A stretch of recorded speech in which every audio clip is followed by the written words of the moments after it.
There we go.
Okay, today I'm so stoked. This is a very, very cool experience for me. And this is actually not a day or time that I'm used to doing a show. And so I want to just first of all thank Stephen Greenstreet for being here. I've been following his work for quite some time, and I love the basement office, but more than that, I love what he has done throughout his career. And I have been going back and looking at some of the films, Stephen, that you have done in your accomplished career. And you first went to film school, and you came to BYU, and then you decided that you'd maybe had enough of that. And so you ended up kind of moving away from that, and basically you took a crash course in filmmaking yourself, and from there you went on to directing, producing award-winning films. And the first of those films would be The Divided State in 2005, and then you went on to Killer at Large 2009, and the Mormon Proposition, which opened Sundance Film Festival, and you received a lot of accolades for that. And I can imagine a lot of flack for creating a documentary that was on such a very controversial yet very important topic. And so first of all, welcome to the show. I'm very excited to have you here. So are the people that will be listening and tuning in from all over, but welcome. And you're sitting, Hey. yeah, it's awesome to have you here. And I wanted Hi. to ask you, I mean, we've got so much to talk about with regard to the UFO topic, the culture, all of that. But I want to ask you a little bit more about 8, the Mormon Proposition, and what first sparked your interest in that, and then how things proceeded to unfold. Sure. So at the time, so in 2008, I took a job at the American News Project, which was a startup news agent, independent investigative journalism news agency. It later became the Huffington Post Investigative Fund. And while there, one of the many news pieces that I personally produced was on Mormon money flowing into California to influence Proposition 8. And it was an 8-minute piece, and I got a hold of this exclusive like top secret video that was secretly shot within the church. And I got a copy of it, and that was like a big explosive piece. And then Reed Cowan was in Florida at the time, and he was a news reporter. He called me. He says, "Hey, I'm making a documentary right now about Prop 8. We should join forces." And I was like, hell yeah, let's do it. And so we just kind of like spent like a year plus just straight filming, interviewing, getting secret documents. We got like a stack of secret church documents like this thick, and I had to like go through every one. And so, yeah, and then we took the film to Sundance, which was awesome. Well, and so, I mean, during this time, because I'm from Utah as well, that the Mormon Church is a very powerful organization. And when people are speaking out about them, they don't take kindly to that. And so, did you experience any blowback specifically with regard to what you were doing? No, I expected to. I expected like a total shit show, but like we didn't. It was amazing actually. Like other than the church just like blowing us off, like members of the church, like actual members of the church who came to screenings at Sundance were like blown away and conversational and asking questions and listening to answers, and it was weeks there were threats of protests, and there were protests at Sundance, which if your viewers don't know, is literally in Utah, literally down the street from Mormon Church headquarters. There were some protests, but not as bad as we thought it would be, because once people saw the film and just how heartbreaking it is and how like human the story really is, like I don't think people could like really argue with that. Right. No, it's absolutely tear jerking, and just to see what people go through in that regard was very disturbing, and it should be disturbing, and people should be wondering why there isn't a separation of church and state, and why we would a church that is based in the teachings of Christ would perhaps have ideas like they do. And I think I keep trying to get excommunicated.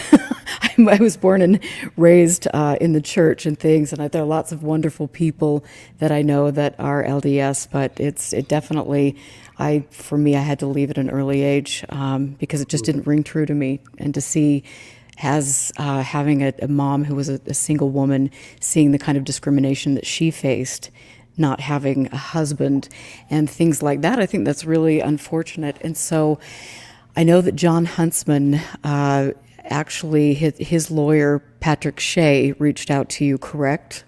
Yeah. And so that must have been pretty cool to have that happen. Tell us about that.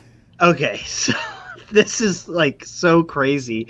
So I made I dropped out of school and I emptied my bank account to make my first documentary. The main antagonist in my first documentary sues me. I'm 24. Like, I've never been sued for. I don't know how that works. And this guy's like a multi-millionaire with like 8 lawyers. Oh, great. And he sues me because he didn't like how he came off in the film, which was an asshole. But he had signed a release form. Like, he signed a release form. So anyway, he's like, I'm going to take you to court, blah, blah, blah. And there's a local news story about he's suing me. And Pat Shea, who is, Governor Huntsman's, one of his lawyers, like calls me and he's just like, screw this guy. I'm going to help you out pro bono, like whatever you need. Like, I'm there. And I was like, no way, dude. Cause I was already like broke. I was beyond broke. I was like $35,000 in debt, bro. And this guy was like, pro bono, I'm going to help you out. And he ultimately was able to get the whole thing dismissed. But had he not done that, I just don't know how it would have turned out. Wow, and that's incredible. And you had people like, Rocky Anderson, people like that were, and Dick Norris. I noticed a little clip with Dick, and Dick is a friend of mine. There's some really amazing people in Utah. And I want to this is kind of a funny connection, but I used to, the Huntsmans were clients of mine, and I used to go to Karen and John Sr. To their home, and then I also worked with the Huntsman Jr., John Huntsman Jr. And I really have to say that I have a lot of respect for them. They've done some great things. So that's interesting to see that connection, I guess. Utah's just so small. Okay, yeah. Let me just say something about like Utah. Like, I love Salt Lake City. At least when I lived there, I loved it. Like, the culture there is so intense. Like, the art scene, the music scene, the counterculture scene, all of it is so, like you said, it's small. Everyone knows each other, and it's just like very collective. I loved the vibe. I personally love the vibe of Salt Lake.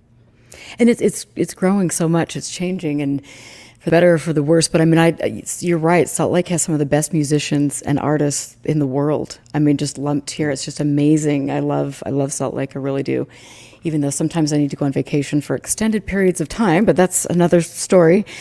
So Okay. I want to, because you did this wonderful documentary on a very important topic, and I want to ask you if you, in the world of ufology, have ever found it disturbing that there are so many. Well, first of all, the subject is dominated by 70-year-old white men.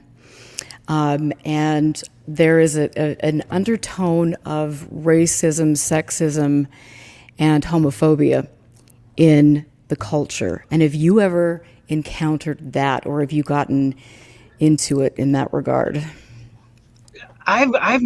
Two things. One, I'm relatively new to ufology. Now, I've been into UFOs before, and especially in my younger days, was into UFOs. But as into the group you may call ufology, I'm relatively new, and I'm still to this day like figuring out who's who and like what's going on and who's got history and who believes this versus who believes this.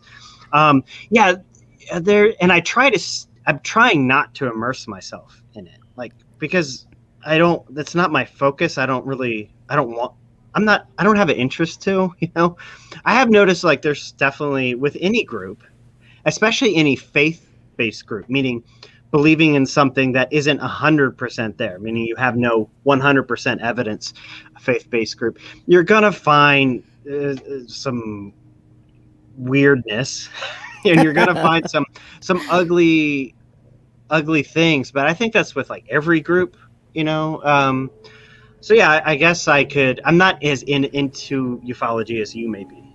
Yeah. That's good. That's good. But I mean, if you ever cross that line, I can give you the name of a good therapist. Oh yeah. No, I'm kidding. I'm kidding. Okay. But no, I mean, it is an interesting culture for sure, and I've learned a lot of lessons about all of this, and it's been an interesting, fun learning process. Well, But I could just say like my impression is, having grown up, like I was born and raised Mormon also. And for those who may not be familiar, Mormonism is a very hands-on 24/7 religion. It's not you show up on Sunday and then that's it. It's like every day and every aspect of your life is centered around the religion, everything. And so I had that experience growing up into my teens. I went on a Mormon mission to Venezuela. I was a wow. missionary. I went to a Mormon college and before I dropped out. And ufology, it's interesting, and it's not unique to ufology, obviously, but because I'm paying attention to it now, it mirrors religion in a little bit. And my experience with Mormonism, it mirrors it just a little bit. Especially the reason I left the church comfortably without guilt was because I just started asking basic questions, like about Joseph Smith, who founded the Mormon Church, about women's rights were like a big thing to me. Like it was just really kind of gross, like some of the things that I observed, and I would ask questions about it, not being an asshole, Right. but just asking questions. And when they weren't able to answer the questions, and these are big leaders, weren't able to answer the questions, I was like, okay, so maybe this is bullshit, and that's where it led me, was just kind of like, there are no answers. There's just people who they just believe, like the musical says, it's like they just believe and that's their life, but they don't have all the answers and they don't have the important answers. So I'm out of here. Right, right. No, and I think that's really great that you equate that to the UFO subject, because that's what I mean. It is based on belief, and I think sometimes it can go so far that you have almost like these cult-like people who are, I mean, think about like the Stephen Greers and some of the people that are actually, there's a conference going on this right now, I believe, starts today, and that is chock full of people who are true believers, and they're promoting this narrative that the benevolent space beings are here. And I always love the fact that they're blonde-haired and blue-eyed. That's a good one. That's so interesting. But you have people that are, especially, and I want to get into the abduction phenomenon with you, because I saw you and Nick Pope did a really great episode on The Office Basement about the Betty and Barney Hill case, and then the Travis Walton abduction. And you were very great in that interview about mentioning, okay, these cases have immersed themselves in our culture, in our society. It's part of the zeitgeist. And so, you were also, okay, well, there's no tangible evidence for this. But give us a little bit more of your thoughts and feelings on the abduction phenomenon. Okay, so abduction to me has always been couched as a form of entertainment, I guess. For me personally, it's always been the X-Files, or it's always been Close Encounters, or it's always been Fire in the Sky. So that was like how I always viewed abduction. And then when it came time to do the Basement Office and I had to get serious about it, okay, well, what is there? What's here? It's like I struggled to beyond some really compelling stories, some scars. It's tough to find any actual evidence. There's actually more scientific evidence that is to the contrary than supporting it.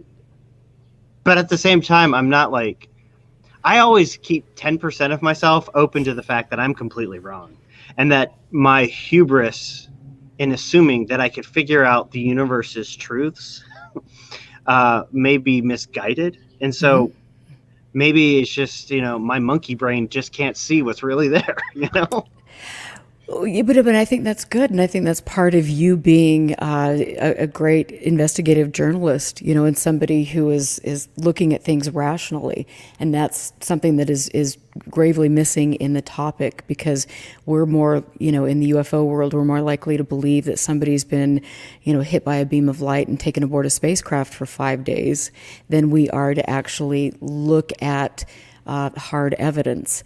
And, the more I learn and the more I look back at some of these abduction cases, I think, okay, this is quite curious that I ever believed it, and that it has created this huge, all over the world, people are watching Fire in the Sky. They're watching some of these documentaries and they want it to be true.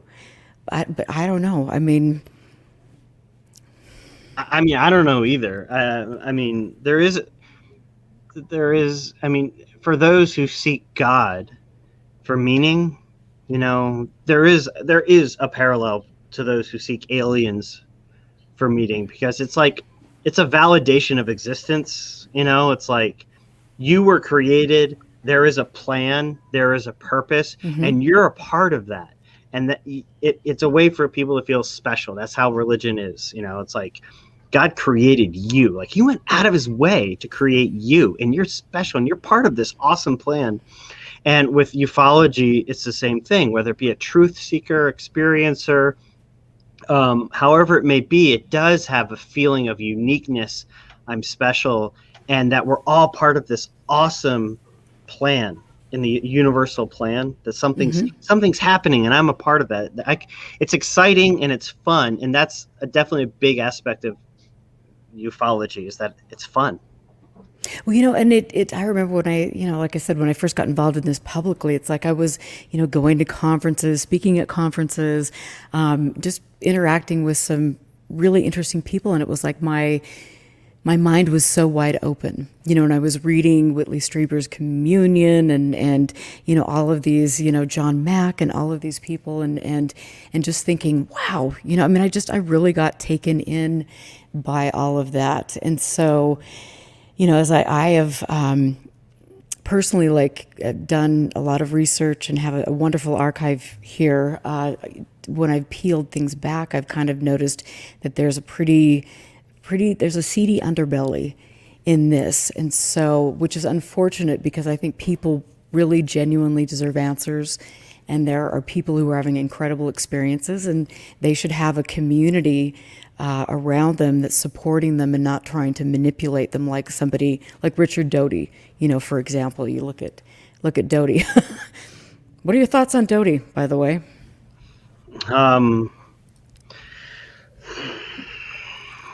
Interestingly enough, I had the same reaction to the Wilson Davis documents, my knee-jerk reaction, as I did with Doty, which was, this rings true.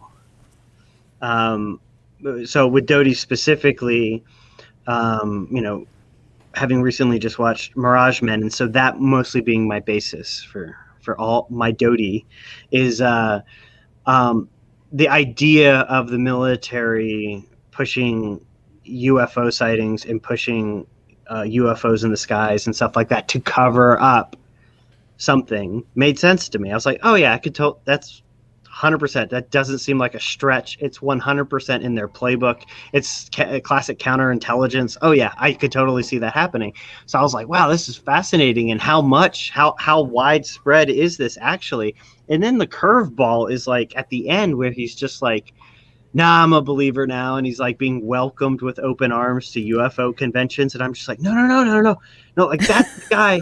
That's literally the guy who's lying to you. He said he's lying to you. He said that's his job to lie to you. What are you doing? Yeah, right. Yeah. So that was, okay. Yeah. Thank you. I mean, somebody thinking rational thoughts. This is like the seventh sign of the apocalypse right here. But I mean, it amazes me as well, because it's like, okay, here you've got a guy that is, I mean, look at what he did to Paul Benowitz, and yet he is all the rage on the speaking circuit. I mean, I watched him on a TV show the other day, and he was talking about the Ebens and the crash saucers, and you just go, God. I mean, and I don't know if, there's a group of people that just sit around and high five each other and have beers and laugh because, it's like, oh my God, they bought it again. Here I was on another TV show, completely full of crap, and people are still, putting this forward. I mean, it's insane to me. And I want to, along that note, I want to ask you what you think of Bob Lazar. I don't think about Bob Lazar. I don't. Sorry, I didn't mean to. Okay. I honestly don't. I don't see any reason to think about Bob Lazar. If someone is actually able to give me a solid I just don't. Like, that's not to say like I completely discount everything he says. Because I don't know everything he says. I know his basic claims, and I'm not attracted to it at all. I'm not interested in digging deep and spending so much of my time diving into Bob friggin' Lazar. But, could it be right? Again, I mean, 10% of me, I reserve that part of my brain that I could be totally wrong and I'm totally misguided, and I'm open to being wowed. And so what do you think when you look at, and I want to talk to give us an example or tell us about the ethics of investigative journalism. Because for me, we see a lot of people, especially in the UFO field, who are investigative journalists, yet they really have no background in it, and they're not necessarily doing things in a way that I would think somebody that had integrity would be doing that. So can you just give us the guidelines, ethical guidelines for an investigative journalist? Okay. Well, geez Louise, I don't know if I could write the book, but I know that I've made documentaries and released news stories, and I've released, investigative pieces. And all I can say is objectivity doesn't exist, first and foremost. And so if you're honest about that, of like, you can't be objective. No one could be 100% objective. And as long as you're like open to the fact of being wrong and being balanced, of trying to prove yourself wrong. Could you hold on a sec real quick? Yeah. Okay, guys. Anyway, I want to just thank all of you for being in here and asking questions. I'm amazed because it's 4:00 and I usually don't do a Wednesday show, but you guys are in here. You're asking questions. I love it. And this is so cool to have Stephen Greenstreet on. I hope you get a chance to learn more about his background because his documentaries are absolutely brilliant. And I also want to, while it's just me, tell you that this Friday I'm going to be interviewing James Carrion again. And James Carrion was the executive director for MUFON during the Robert Bigelow days when Robert Bigelow acquired the database. And James has been on, he was just on the 4-part docuseries on Showtime called UFO. I think he did an outstanding job, but James is one of those people who is definitely, he has a lot of detractors because he is somebody who is coming out and calling into question some of the belief systems that we have with regard to this subject. And I think that's very, very important. I also was filmed for the Showtime UFO docuseries, but was not in it. And I think that could be interesting. But James and I are going to talk about that. So I look forward to Friday's show. And Stephen, welcome back. Yeah, sorry, I had a complete and utter baby meltdown. Oh, I could hear something in the background. Oh, yeah. That is a very, very, very, very angry 3-year-old. Oh, no. Oh, that's they're naughty at that age, too. Oh, God. Terrible threes, man. The terrible threes. That's so awesome. Yeah. So okay, I was asking, what was I asking? We're talking about investigative journalism. Thank you so much. Get me back on track. So yeah, ethics and I mean, just tell us, as a person who is an incredible investigative journalist, what are things that you try to do with your work? It's exhaustive. Meaning, before I can say something officially as a reporter or as a journalist, I have to make sure I've done exhaustive amount of research into that statement. I'll give you an example. When I did that breaking exclusive with the Pentagon, where the Pentagon came out and gave me a statement that ATIP did investigate UAP, I reported that was the first time the Pentagon had ever said UAP officially, or UFO. They had never officially in a press release or in a press statement mentioned unidentified aerial phenomenon by name or unidentified flying objects by name. And I was sure of it. So I was going to print it. But I spent days, and I mean days, going back in time, years, just to triple check that was an accurate statement, that I wasn't just like saying, oh, it's the first time. I actually went back through statements, going back in time and digging up old newspapers to read statements, and that was just for one sentence of a whole article. And so it's not, you can't be lazy and an investigative journalist, basically. Like you have to constantly ask yourself, how am I wrong? How am I wrong? And, looking at a statement or a fact and saying, am I wrong to report this? And trying to prove that you're not to yourself. It's exhausting. So I think ethically, you have to always try to prove yourself right.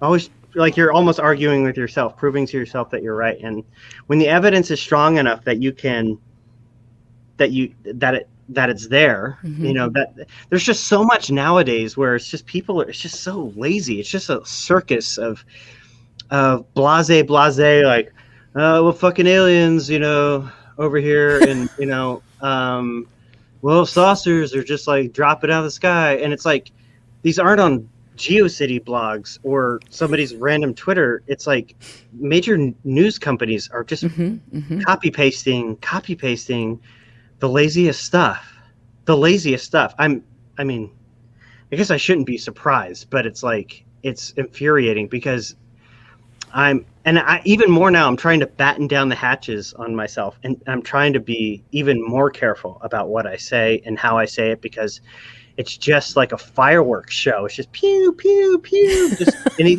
anything goes. And it's become fun. I said it before, UFOs are fun. And I think, there was like a brief moment there when the New York Times and WashPo and Politico, they like legitimized it. And Right. they said, okay, top journalists, it's okay now to report on this and to dig into this. They like validated the topic. And there was like that really kind of cool virgin moment where it was like, everyone was like, whoa, no way. And let's dive into this. And out of that is how the basement office was formed, was in that moment. And it just seems lately that media companies are realizing how many clicks and how much money they can make off this crap. And so they're just like pumping out whatever, Right. I mean, what you used to find in the Daily Star, like ultra deep tabloid, is now just like boom, churning out into the most surprising heights of journalism. I know, it is really interesting, and there has been, I think, a little bit of a decline in that sort of thing, and checking sources and things. And I've got a question here, and I want to thank my guest in chat, Mahmoud A, who donated $10. Thank you. He wanted me to ask you thoughts on Making Contact, the organization. Daniel Sheehan is a co-founder, and they are charging people hefty sums to both contact and be diplomatic with aliens with the CE5 protocols. And that is something I do believe that Elizondo is involved with as well. Okay, so what's the question? So My I mean, opinion? what are your thoughts on Daniel Sheehan and people making money to contact aliens? Why not? I mean, that's capitalism, right? I mean, weirder things are sold in this country, man. Have you seen some of these Zoomer YouTubers and how they're making their millions? It's like, sure, man, knock yourself out. Who cares? Who cares how people make a buck? I mean, I'm not going to sit here in judgment as someone who scraped pennies as an independent filmmaker and took money however I could to like do what I was passionate about and what I loved. Mm-hmm. So I'm not going to like sit here in judgment of people doing something that they're passionate about and something that they love and making a buck off of it. At the same time, I'm also not going to validate what they're saying. I don't want to get into the weeds on that. I'm like, salute. Enjoy your $250 alien ticket. It's like, I personally just don't care. I don't care to the extent that that's what they're doing and that people enjoy it and they're going to listen and reaffirm their beliefs. Where I care about it is when it leaves that venue and ends up in major news publications with a validating tone without little to no like follow-ups or critical thinking whatsoever. That's where it starts to irk me. It starts to come into my world. When it creeps into my world, I have to like be critical of it. But just as a conference, and I don't really care. Okay, thank you. No, thank you. That's great. And so, I mean, and so when things do start to creep into your world, I mean, what are some of the hot button things that really get you going with regard to this? Number one, finite statements with no room for argument. The U.S. government has crashed alien spacecraft and they're lying to you about it. How do you know? Where's the evidence of that? Can you show me? It's like, that's where it starts to bug me, is finite statements. Look, I'm open to the fact, I am, that the United States of America is in possession of, I know it sounds crazy even to say it, but a non-human craft. I'm open to that. But I don't think we're at the point to be saying finite statements about a lot of this. I think we've gotten to where we are because we've asked the right questions of the right people, and that's what's pushing things forward. But to be like, and also the source of where a lot of these finite statements are coming from, it's like, I'm okay with UFO 420 WTF Twitter account saying something like that, but when UFO 420 WTF is interviewed on CNN as an expert and an investigative journalist, I'm like, what the fuck are you talking about? Like this is not an investigative journalist, and this is 100% not a critical thinker at all. Like, I'm okay with their opinion, but like when it starts to become validated and everyone's chomping at the bit to get a piece, to get a click, it's just, I hate that. When I agree, And what I've got to ask you, what do you think about anonymous sources? Because as we've seen, and Lazar is a great example. I mean, there have been so many anonymous sources that have been used in this topic, decade after decade. And tell me about that. When is it okay to use an anonymous source, and when would that be suspect? Sure.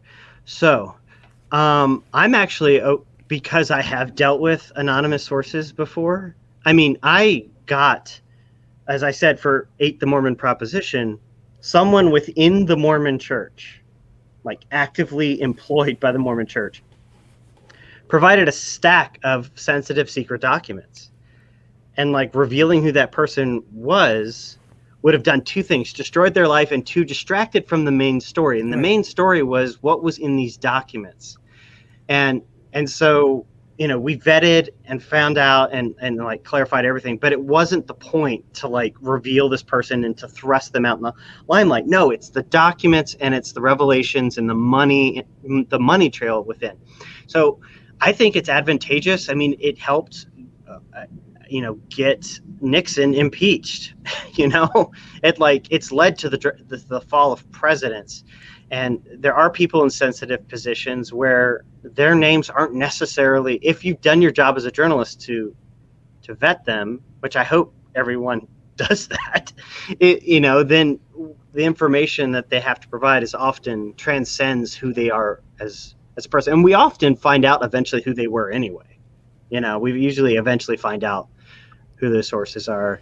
I mean, I've worked rather recently with anonymous sources because they're in positions where everything would be completely nuked if their name and position was revealed. Everything would it would threaten the story, it would threaten them, it would threaten everything. And so sometimes it just makes sense. And I absolutely agree with that. Let's talk about the executive summary. Uh-huh. And I noticed that there was an interesting Twitter exchange between Knapp and you and things. And so let's talk about some of the discrepancies that have come out now with regard to all of this and your thoughts. Okay, what kind of discrepancies? Well, I mean, what are your feelings on the executive summary? Okay. Oh, I see what you're saying. For a sec, I thought you were asking about the preliminary report, the UAPTF report. Yeah, no, sorry, okay. Sorry. Yeah, so the executive summary, right. Okay, so this is the thing that Knapp revealed, I believe when the heck was that? But anyway, so yeah, there's essentially, from what I understand, two versions of that. Knapp revealed the first one, and I believe Paco Shariki potentially has a more updated version. I don't know. My impression is that the executive summary was probably created by someone in Bigelow's group, in Bigelow's group. Wait, we should backtrack. So for those who don't know, the recent discrepancy with the Nimitz executive summary was that Chad Underwood did an interview with Jeremy Corbell, and in that interview, Chad says, by the way, my quotes in that executive summary aren't mine. Like, I wasn't interviewed. Like, I don't know how that got in there because that wasn't me, and how those quotes and those details got in there.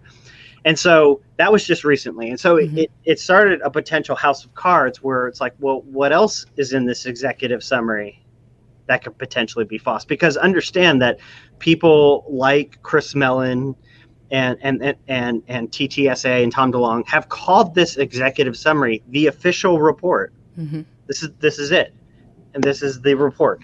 And since we recently learned that at least a few paragraphs of it were either fabricated or just made up, then you got to ask, well, what else is there?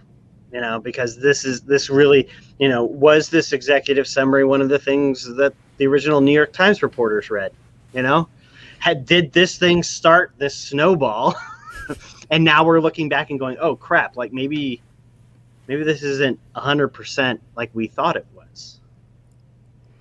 And I absolutely agree. And I think it's been interesting to me to research Bigelow and to research, Davis and Putoff and things like that, and having had, personal experiences with some of these people and things, I definitely feel that some of the documents or things that have been leaked to the public have been manufactured, and they are trying to steer the narrative.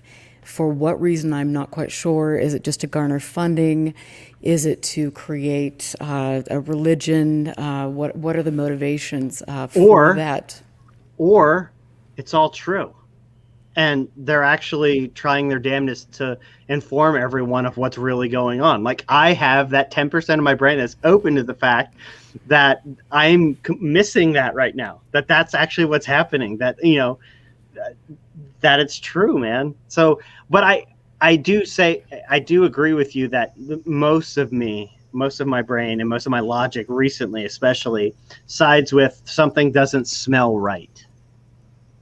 Right, absolutely. And I think, like I was mentioning to you when we started the show, it's like I've been through this process in my life very publicly where I was believing a lot of things that as I got more informed and it contacted more people that had been in the subject and knew of the pitfalls, things were coming to light that were pretty disturbing for me personally. And I think having done years and years worth of research on Putoff and Bigelow and that group, there is something that does strike me as is disingenuous. And if they really had the answers, why in the world didn't they put it forward 30 years ago? Why did they take a place like Skinwalker Ranch and create a myth around a location? And yet they've had these stories, like where Eric Davis, I'm sure you've heard him talk about this creature coming out of a portal, and they were doing a $22 million funded scientific study, yet there were no cameras there was no instrumentation, and they have no data to back it up.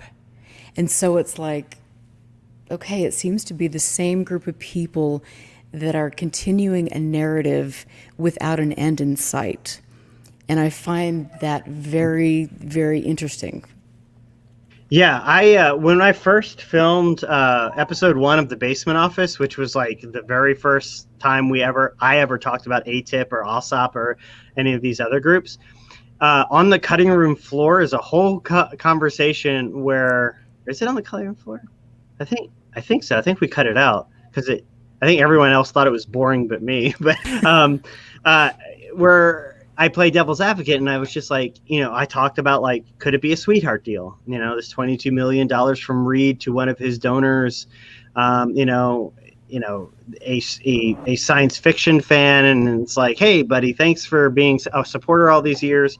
Here's $20 million. Go play Star Trek for a few years, And I was like, at first, as a newbie back then, looking at it from the outside, I was like, I could see this. And, I think I wasn't alone in that. I think there were some other critical thinkers out there thinking the same thing. And I go back and forth, man. I do. It's hard. It's so tough because I interviewed Eric Davis face to face, 60 minutes. And oh my God, like I have no reason to doubt him. Meaning, I don't have tangible reason to doubt him. Meaning, right there's a lie. Like, I don't have that, and so I can't journalistically say that he is, or I have no reason to. And so, because of that, I have to lend some credence to what he's saying. I mean, the guy's a literal rocket scientist who's worked at like the U.S. Air Force research laboratory. He's done like propulsion for like Mars rover and all this stuff, and so he's not some crank in a basement, like this guy has his bona fides, and yet he's saying crazy shit. He's saying some of the craziest stuff, but he's saying it in the most scientist way ever. Like, he's saying, I would cast Eric Davis tomorrow in a sci-fi film. Like, done. Like, you're perfect casting Yes. for scientists. Like, it's just so it's tough. I go back and forth on it. I mean, I know Hal Puthoff. I haven't really gotten deep into Hal, but these guys are true believers, you know, and throughout history, there have been true believers proved wrong. There have been true believers proved right. But at the time, a lot of people thought of them were crazy. You know, yesterday's crazy is today's fact. So I honestly don't know. You know, him talking about a DIA scientist seeing a Mobius strip appear out of thin air, morph, and then disappear. I immediately thought hologram or something. Right. But at the same time, it's like, these are smart people. Like, look at their histories. It's like a DIA scientist, a rocket scientist. It's like they're going to get fooled by a hologram, you know? So it's like some of the logic just doesn't check out. I mean, and then you've got Lou Elizondo saying Eric Davis is an American hero, and when he speaks, you should pay attention because he doesn't lie. And I have no reason. I have no immediate solidified reason to doubt Lou Elizondo either, you know? And so, wow, what a weird position to be in. You ain't kidding. Well, I mean, you know, and then, you know, you do look at some of the discrepancies with what has you know, what with Lou Elizondo and his story, and the fact that he's, you know, somebody from the Pentagon is saying that he had no role particularly in a specific program, and then you've got, you know, the Harry Reid letter and all of these things taking place that just you wonder. And then his choice of having Daniel Sheehan represent him for a lawyer, if there was something really truly going on that I would have to resort to hiring a lawyer, it certainly wouldn't be Danny Sheehan or somebody in the UFO world. So I mean, what do you make of some of the discrepancies there? Well, let me just say that the Pentagon has been a clusterfuck. I mean, the Pentagon has gotten themselves into a really big mess. I don't think they are blameless at all. In fact, I'm starting to think recently they're playing more of a hand in this than most of us are realizing. But something stinks at the Pentagon, and just case in point, like just how they've dealt with the Elizondo story and with the ATIP story is just such a mind-boggling cluster, man. They released 3 contradictory statements about ATIP. 3. So the first 2 of them were within like 5 months of each other. They first said ATIP investigated UFOs in June. December, just months later, they said, actually, we were wrong. It had nothing to do with UFOs at all. Our bad. And then just May of this year, they came out and they said, okay. It had a little bit with UFOs.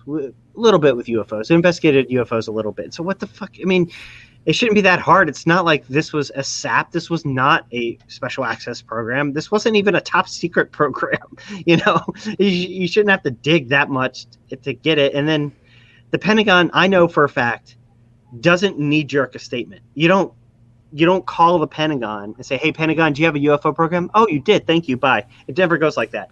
They go, oh, we'll get back to you. We're going to craft a statement for you. And that's exactly what they do. They craft a statement word for word by committee, word for word for word. What are we going to say? How are we going to say it? And every word counts. And so when you come out and say it has nothing to do with UFOs, you went and found the facts and released that statement to the public and to the press. And then you're going to contradict yourself months later, and then again even months later. It's like, come on. And then with Elizondo, it's like there's some beef going on. I think it's personal. Like, it feels like it's personal. Something to do with those in the Pentagon really not liking Lou Elizondo. Why would that be? Well, as was reported by Politico and myself in the New York Post, you know, per Elizondo's own complaint in his own words to the DoD Inspector General, it details personal conflict with various senior officials, specifically religious officials within the Pentagon, who told Lou to stop and wanted to shut down ATIP because they believe that UFOs are demonic. This is per Elizondo. And that they should pull all the resources because it's from Satan. Like literally, per Elizondo, senior officials in the Pentagon. And then second, through the complaint, we learned that there are some people that might have motives to smear him, and I'm of the impression that there's potentially some truth to that. And let me ask you, because I know that both he and Knapp and Corbell and people have used that, and Reed have used that. Oh, there were people in the government who believed in the demons, and there's this whole mythology built up about the Collins elite. And if you know anything about the Collins elite, that was a book that was written by Nick Redfern almost a little over 10 years ago, and he had met with Ray Boucher. Ray Boucher was looking into Rendlesham. There were scientists in the government who were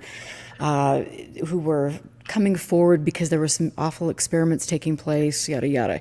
Anyway, and so it is my feeling, having researched this and kind of taking the ball from Nick Redfern over the years, learning from him, and then also my own work, that the Collins elite is basically a manufactured kind of a meme. It's kind of something that this group of people has used to say, oh, wait a minute, we can blame it on this religious persecution and yada, yada, yada. And I just don't buy it. I think that's a convenient excuse that they like to use. And when you look at people that are religious, we ought to start kind of looking at some of the people. And I mean, their religious views, they're quite religious and quite conservative in a lot of ways. But that's a whole story I'll tell you sometime.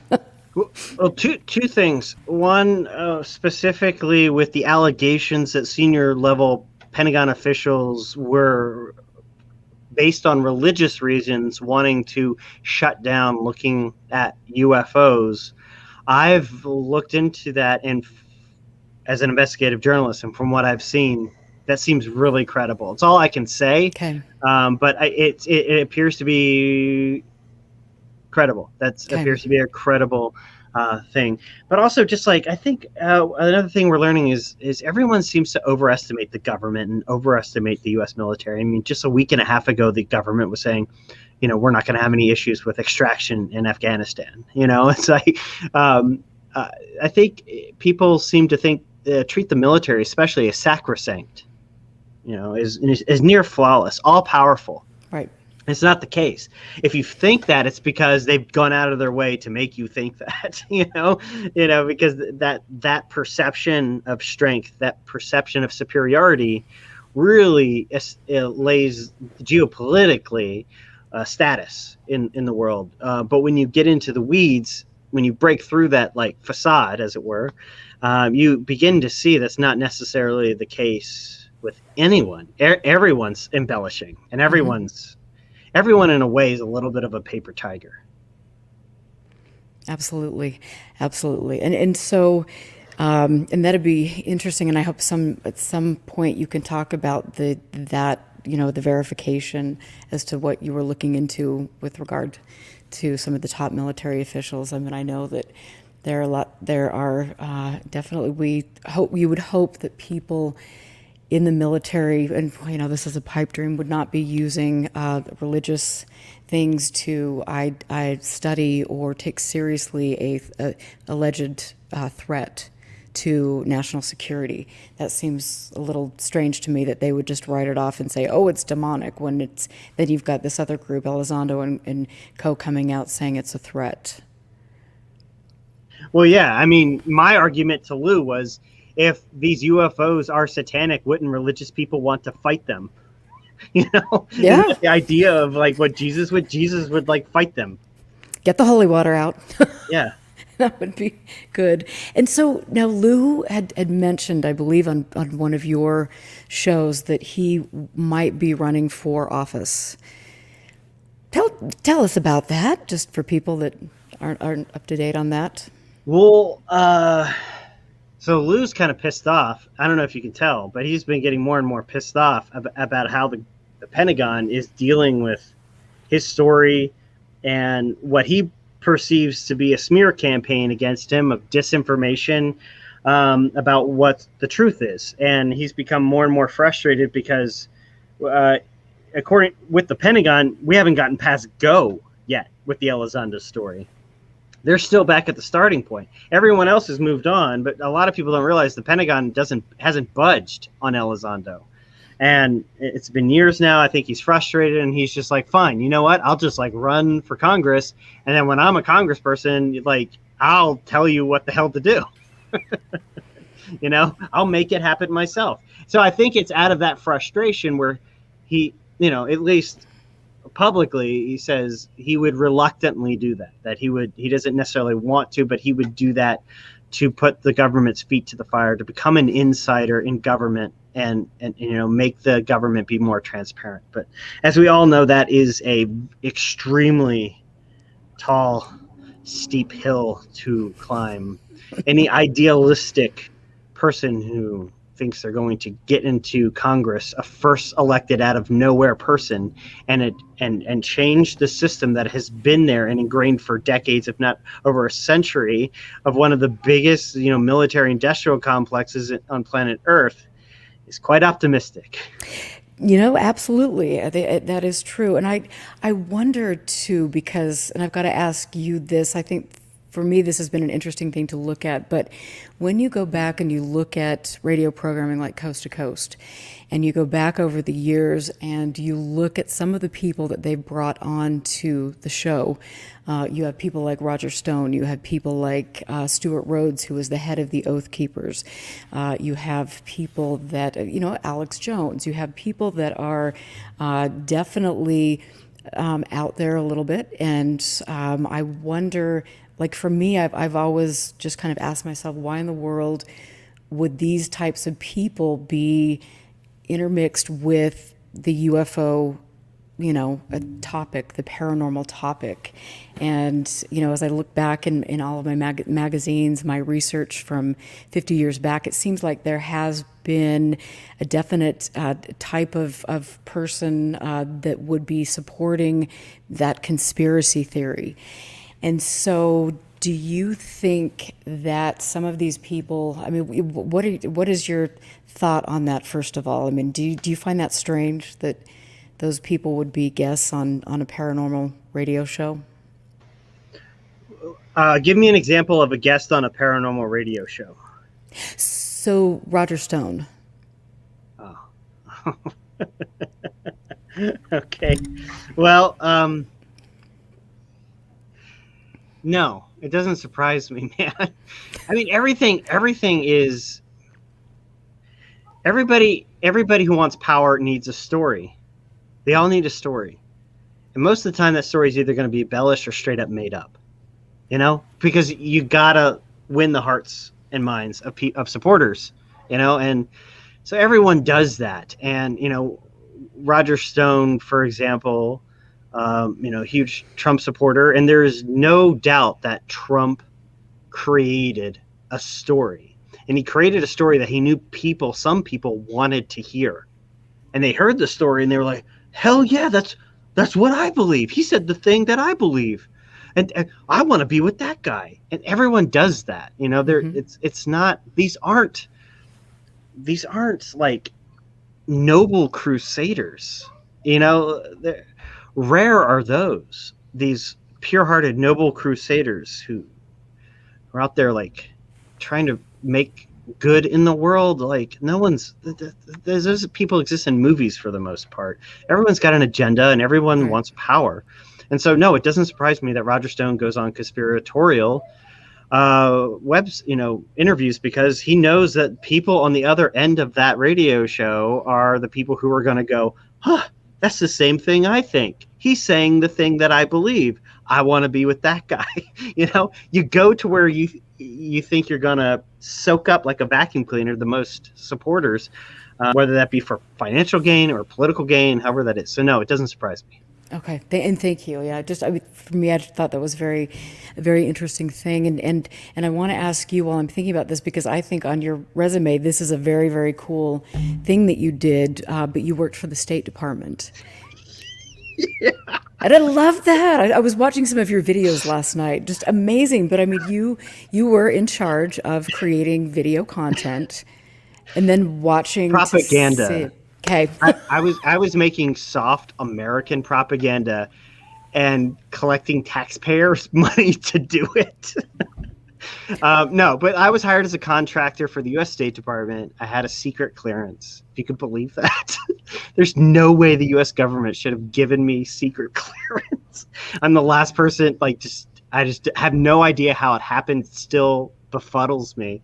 But anyway, yeah, I was a contractor for the U.S. State Department, and I worked for a now defunct website called America.gov. It was the official website of America. And we were telling America's story to a international youth demographic. And basically what that meant was reach out to Muslims, make content that Muslims like, and convince them that America shouldn't be blown up. Or reach out to China, break through the Chinese firewall, and show the Chinese citizens that America is rad. That was like essentially my role, was to make videos like that. And I did that, and I created some cool stuff. I met some cool people, got to travel first class to weird places. wow.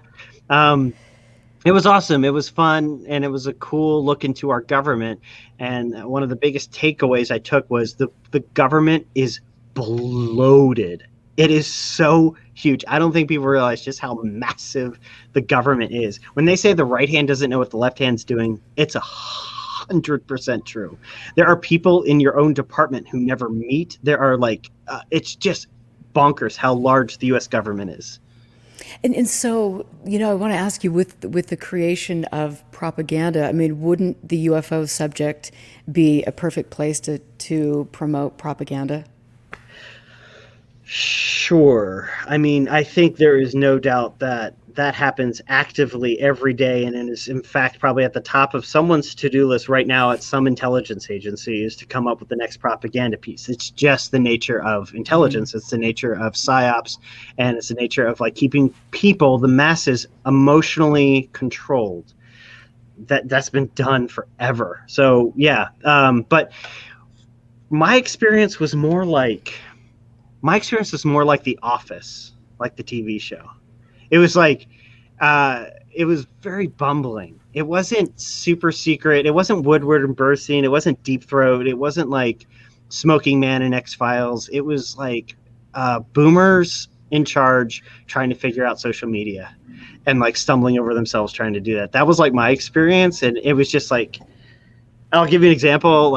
My immediate superior at State Department came in to there was 5 of us, these hip filmmakers. We had our own little room, and he comes in and he goes, "Gentlemen, we need to talk about social media." So we're like, "Oh, okay." So we grabbed our notepads and pencils, and we all sat down at the table, and we're like, "Uh-huh." And then he pulled out a notepad and a pencil, and we're like, "Oh, he wants us to teach him about social media." And we're like, "Oh, this guy was in charge of everything." Oh, dear. And he was like, "So, Twitter, how do I get a retweet?" It was oh my God. And that was the State Department. It was just like The Office. It was a sitcom in a lot of ways. I went in there expecting the movie version of a government agency, and I got the sitcom version of a government agency. Funny. Oh my gosh. I bet that was really an eye-opening experience, though. I bet that was cool. Yeah, it was cool, and I always felt like an outsider. I always felt like I never belonged. And when the DOD came up to me and said, "Yeah, your security clearance just can't be approved," I was like, "I understand. I'm out." Wow. I was like, "I don't blame you." Wow. But I did. You can find some of the videos that you did, and they're really cool. Yeah, I liked them. You're a brilliant filmmaker, and I want to ask you too. While we're talking about filmmaking, what are your thoughts on Jeremy Corbell and some of the information that he has put forward? Okay, so Jeremy has been around in this world way longer than me.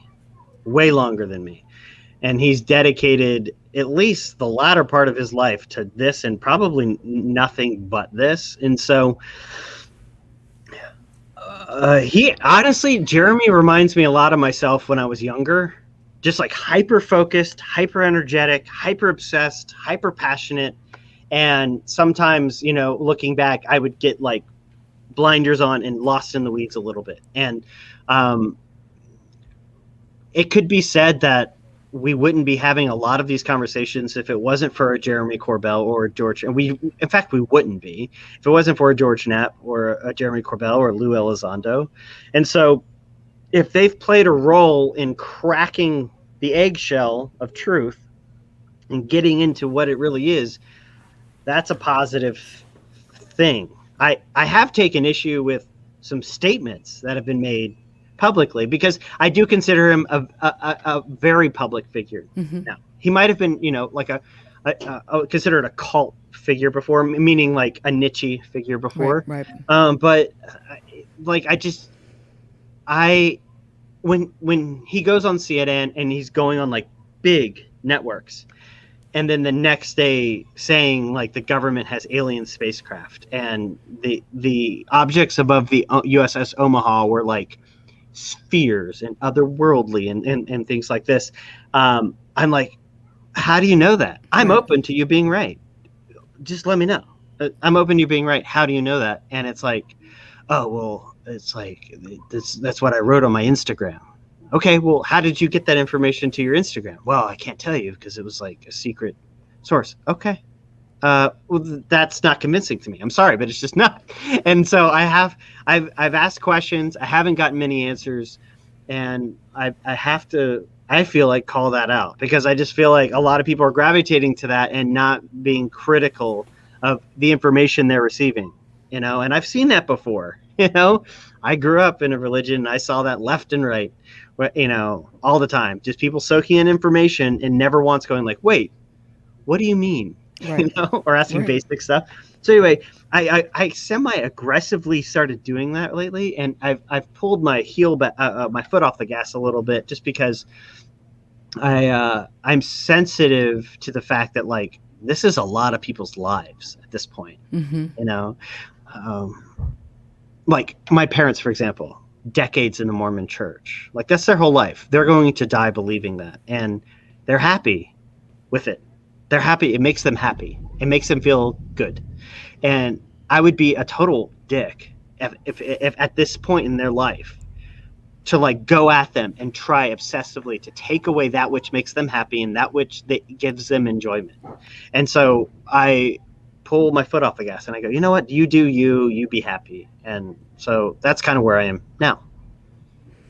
And that's good. I hope maybe I'll get to that place, because I think for me, I'm to the point where it's like I just see so many, you know, and I'm like Don Quixote, but I see so many good people that have had experiences that turn to people that I feel are just kind of making money off of that and not giving good information out. And I think that's in a lot of ways not necessarily good for the subject, for the integrity of the subject, or for people's mental health. You know, I think that there has to be some accountability somewhere, but I know that in a subject like the UFO subject, it's like the Wild West, and there aren't a lot of boundaries for people.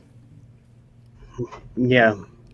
I mean, I think it's becoming less like the Wild West. There are some sheriffs in town, you know, and there are, I actually am excited about things. I really am. And no matter to what truth it leads, as long as it leads to the truth, I'm happy.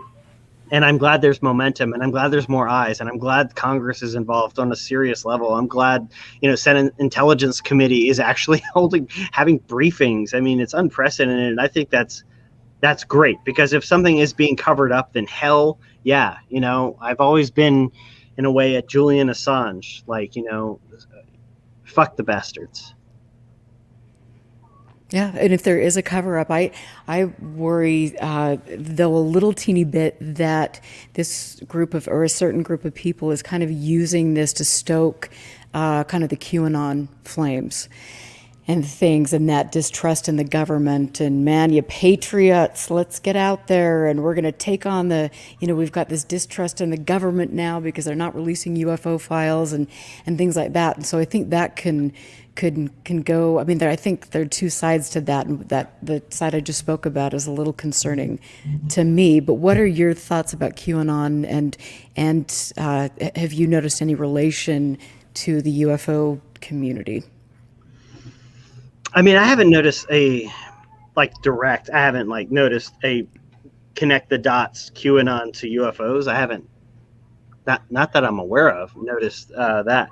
But QAnon in general, it's just a precedented, not isolated example of people yearning for something, wanting something, dying to hear something. And then people in power who want more power realizing that and just saying it. And that's how you get hooked in religion, my life's a mess and I've hit rock bottom, and then along comes someone who says, like, you can be happy, your life can be better. And I go, hell yeah, that sounds great. And I think so with QAnon, it was, I think, rooted in the sense of good and evil, that, you can either vote Republican or evil, and that there is satanic, like, it was a very good and evil thing. There wasn't nuanced at all. It was just, these guys are the good guys, these guys are the bad guys, we gotta fuck these guys up.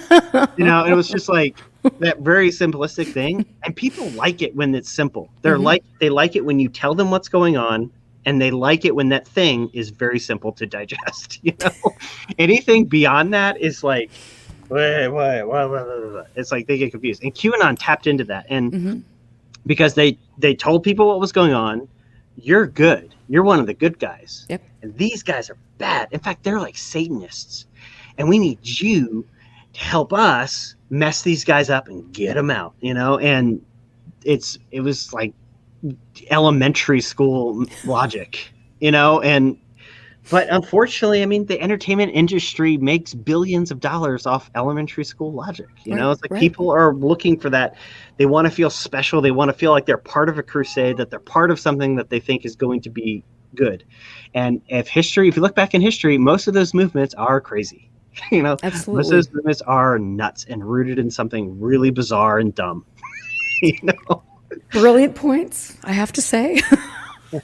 I love it. I love it. I love it. I think, yeah. And I know that we've been kind of all over the place, but it's been fascinating. I'm so excited to just pick your brain. And I want to say that I want to quote you in an article by Kyle Spencer from a few years back, the documentarian. And you said, I would say fear is my number one motivation. My biggest fear in life is to stop telling stories. If I'm not telling stories, I would just not know what to do. It's in my blood. It's like heroin. If you're a heroin addict, the only solution is more heroin. Do you still feel the same way? Yeah, I do. 100% I do. I mean, I think I stole that quote from, I think it might have been Guillermo del Toro who said that, who said filmmaking to him is like heroin. The only solution is more heroin. And I 100% agree with that. I still feel the same way. I still lie awake at night in bed going like, I got to do this. I got to do this. I got to keep going. I got to figure this out. And I don't like feeling comfortable. I don't, because none of my best stuff has ever happened when I'm comfortable. It's always happened when I'm extremely stressed out, when I'm extremely freaked out. It's always when the best stuff happens. And so I started feeling comfortable with UFOs lately, and I was like, no. I don't want any part of that. Like, I don't want to be sitting in a pew in a figurative church, listening and nodding my head. I don't want that. No, I want to get outside of the church, figure out what's going on. So I did that, and it hasn't been easy. It's been uncomfortable. I've been yelled at, and that's fine. Good for you. You ain't living it. I mean, to tell you, get yelled at in the UFO community, but that's good. I really appreciate your, watching you and some of your reading your tweets and things, and you asking questions that the rest of us should be asking. And I think it's very helpful to people who are coming into this and don't really understand the subtle nuances of, or the characters in the field and things. And so I appreciate you very much for doing that. And I have to say that I love the Basement Office. And I was telling you before we started the show that the set is just so cool. I mean, I dare to dream that one day in my big girl world, I'll have one that looks like yours, but it's just fun. And so how do you do your research? Like, where do you pick topics? Well, I try to, with the Basement Office, I try to just like, we had a thing on a whole episode on saucers, on triangles. We had a whole episode on Rendlesham. So I'm hoping to get more into cases, specific cases in future episodes where we focus, like Rendlesham. That was a 2-parter, and I really liked getting into that story. What was another one? That was one of my favorites. Was Close Encounters of the Third Kind was cool because I wasn't going to. How I do my research is I read it, and if it passes the gut check, meaning, I want to know more. This actually seems weird. Then that's how I developed. So the Canary Islands in 1976 case was in that episode, and the aerial school in Zimbabwe was in that episode, and those were both cases that I continue to be semi-wowed by. Every time I hear or I'm ready to dismiss something, I go back and I go, no, it's just too weird. I can't dismiss it. So I try to find cases I can't dismiss. I've tried to find evidence that I can't refute. And that's the focus of the Basement Office, because, the facts are scary enough. Like, you don't have to do any embellishing, and you don't have to like make anything up. Like, the facts that are there are actually pretty freaky as they are. Absolutely. It's cool. I love watching you. I love where you go. But I want to ask you a little bit about, before we go, and I appreciate you being here this afternoon, but, OSAP. What do you think OSAP was really about? Okay, so OSAP, there's what's been said, there's what's been reported, and then there's what the Pentagon says. And sometimes those three things contradict each other. So let's just go with what the Pentagon says. The Pentagon has said that OSAP was the contract portion of ATIP. It was the portion of ATIP that was contracted out to Bigelow Aerospace, and a single bidder. He was his company was the only bidder. Here's $22 million. Go do your thing. Okay, my impression of OSAP. My impression of OSAP was a bunch of people who had spent many years already into UFOs, got actual real money to do what they've already been doing and that they're passionate about and that they love doing. And that is something that I hope to one day also do. No, I'm kidding. To have someone hand you millions of dollars to go do what you love. Yeah. Think about that. Whatever your hobby or session is, if the U.S. government said, here you go, 22 mil, go do what you love, it's awesome. But I look at OSAP from that point of view. I don't see clinical, hard-nosed, focused investigators. I don't see,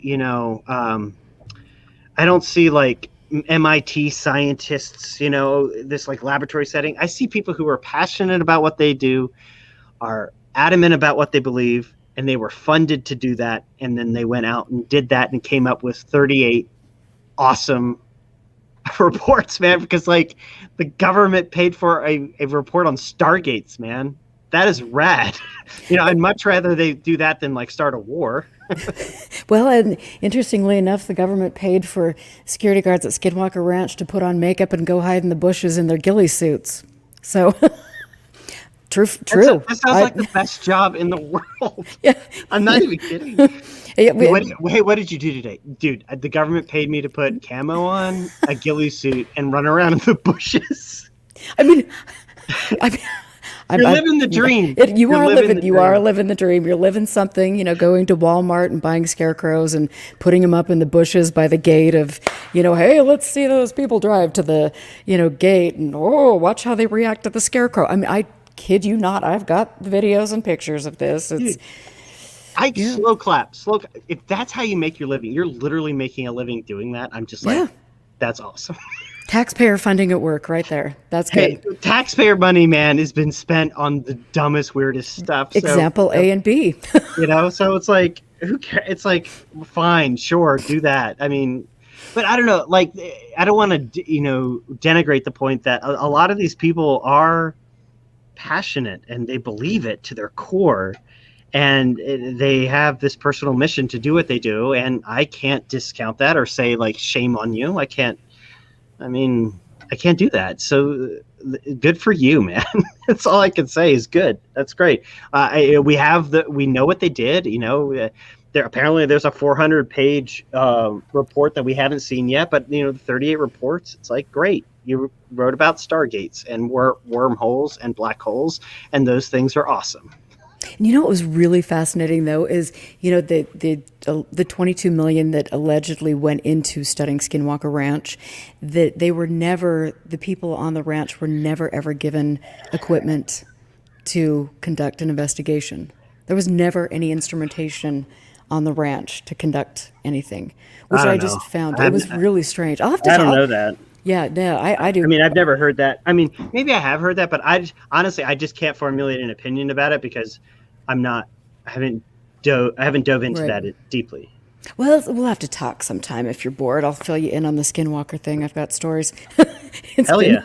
It's been an interesting ride, but I love it, and I want to say thank you very, very much for being here. I've been excited to talk to you because I just think I love your sense of humor. I love when you're asking people questions, and then like just you get this look on your face, and it cracks me up. But you are, and I like you engaging with Nick. Your interview with Eric Davis was very interesting. Definitely. But more than that, I think your work as a filmmaker, and I definitely want to tell people to go watch 8, The Mormon Proposition, because that's an important film. So where can people watch that film? So 8, The Mormon Proposition, I believe, is on Amazon. Or if you have like a Roku or Apple TV, you can just go to your search and search 8, The Mormon Proposition. It's probably on like 2 or 3, maybe Vudu. It's on 2 or 3 different platforms at this point. Yeah. Okay, cool. And then one last question.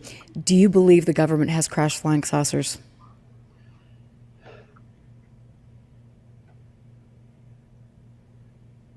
No to the saucers. Okay. There you have it. Okay, thank you. I appreciate it. Yeah, thank you. Yeah, and I just want to tell everybody in chat, thanks for being here. I know this was an unusual time for me, but I really wanted to talk to Stephen, and this was cool. And you can find more information out about him at stephengreenstreet.com. So thank you, Stephen, for being here. And have a wonderful, it's not even weekend, have a wonderful week. And I look forward to chatting with you soon. So thank you. And I want to also thanks, Steve. And I want to just wrap it up and say thank you for all of the donations in chat. I think that I have the best audience in the world. I hope Scott starts feeling better. He hasn't been feeling very good this week. And so I am wishing him the best. This Friday, as I mentioned at the beginning of the show, I will be interviewing James Carrion, the former executive director of MUFON, and quite a controversial figure. I like James, and I think he offers a very important perspective with regard to some of the things that could potentially be taking place in the UFO world that it really isn't about UFOs, it's about disinformation. So anyway, tune in on Friday. You can go to UFOClassified.com to find out more. You can become a Patreon and help support the show. And I have now, since I'm scanning Ann Ruffles' archives, I have just wonderful things. And so with the people that pledge support to the show on my Patreon, I'm sending them things that the public hasn't seen before. So they get very special access to the Ann Ruffles files. So anyway, thank you for everything, you guys. Have a fabulous rest of your week. And I will see you guys here on Friday night with Scott. So have a wonderful evening.